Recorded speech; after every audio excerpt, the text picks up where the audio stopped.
Assalamualaikum warahmatullahi wabarakatuh. Yang saya hormati Bapak Riswadi Ka'asrori selaku dosen pengampu mata kuliah dasar-dasar pendidikan.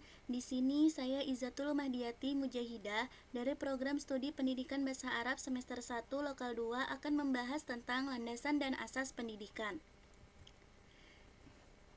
Pengertian landasan itu sendiri berarti tumpuan, dasar atau alas. Karena itu, landasan merupakan tempat bertumpu atau titik tolak atau dasar pijakan.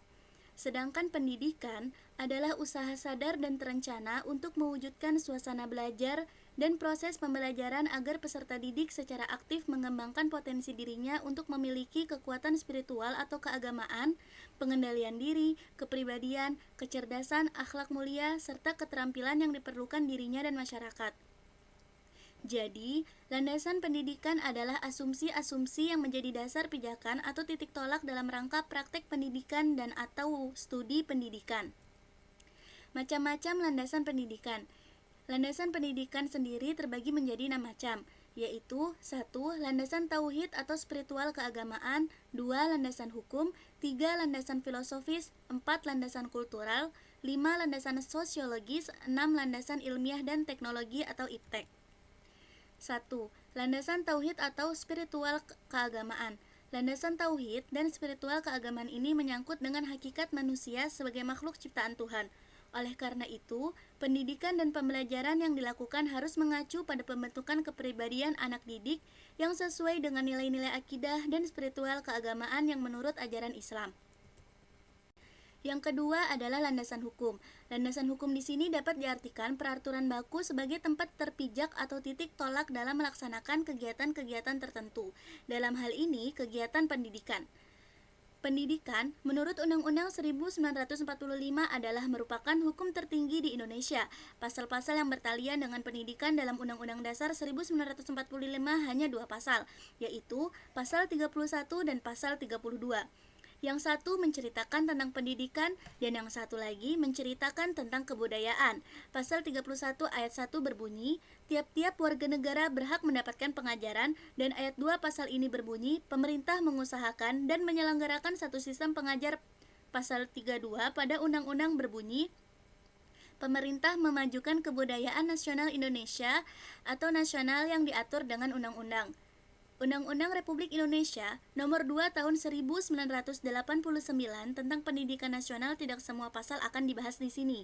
Yang dibahas adalah pasal-pasal penting terutama yang membutuhkan penjelasan lebih mendalam serta sebagai acuan untuk mengembangkan pendidikan. Yang ketiga adalah landasan filosofis. Landasan filosofis adalah landasan yang berdasarkan atau bersifat filsafat atau falsafat atau bisa dikenal falsafah.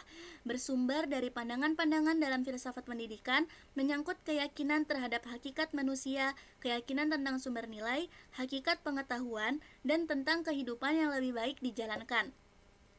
Aliran filsafat yang kita kenal sampai saat ini adalah idealisme, realisme, perennialism, essentialism, pragmatism, dan progressivism, eksistensialisme, dan rekonstruksionalisme. 4. Landasan kultural. Kebudayaan sebagai landasan dan karya manusia beserta hasil budi dan karya itu akan selalu terkait dengan pendidikan, utamanya belajar. Kebudayaan dalam arti luas tersebut dapat berwujud 1. Ideal seperti ide, gagasan, nilai, dan sebagainya. 2. Kelakuan berpola dari manusia dalam masyarakat. 3. Fisik yakni benda hasil karya manusia.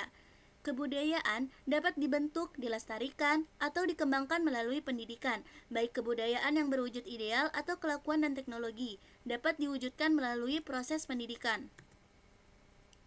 5. Landasan sosiologis. Sosiologis pendidikan merupakan analisis ilmiah tentang proses sosial dan pola-pola interaksi sosial di dalam sistem pendidikan. Ruang lingkup yang dipelajari oleh sosiologi pendidikan meliputi 4 bidang. Yang pertama, hubungan sistem pendidikan dengan aspek masyarakat lain. 2. Hubungan kemanusiaan di sekolah. 3. Pengaruh sekolah pada perilaku anggotanya. 4. Sekolah dalam komunitas. 5. Landasan psikologis. Yang terakhir ada landasan ilmiah dan teknologi atau IPTEK. Lembaga pendidikan, utamanya pendidikan jalur sekolah, harus mampu mengakomodasi dan mengantisipasi perkembangan IPTEK. Bahan ajar seyogianya hasil perkembangan IPTEK mutakhir, baik yang berkaitan dengan hasil perolehan informasi maupun cara memperoleh informasi itu dan manfaatnya bagi masyarakat. Sekarang kita berlanjut ke asas-asas pendidikan. Asas-asas pendidikan merupakan suatu kebenaran menjadi dasar atau tumpuan berpikir baik pada tahap perancangan maupun pelaksanaan pendidikan. Khusus untuk pendidikan di Indonesia, terdapat 3 asas yang memberi arah dalam merancang dan melaksanakan pendidikan itu. 1. Asas Tuturi Handayani. 2. Asas belajar sepanjang hayat. 3. Asas kemandirian dalam belajar. Asas Tuturi Handayani. Asas yang dikumandangkan oleh Ki Hajar Dewantara ini kemudian dikembangkan oleh Dr. R.M.P. Sostrokartono dengan menambahkan 2 semboyan lagi, yaitu Ing Ngarso Sung Sung Tuloda dan Ing Madio Mangun Karso. Kini, ketiga semboyan tersebut telah menyatu menjadi satu kesatuan asas, yaitu 1. Ing Ngarso Sung Tulodo, atau jika di depan memberi contoh. 2. Ing Mangso Mangun Karso, jika di tengah-tengah memberi dukungan dan semangat. 3. Tuturi Handayani, jika di belakang memberi dorongan. Yang kedua, ada asas belajar sepanjang hayat atau lifelong learning.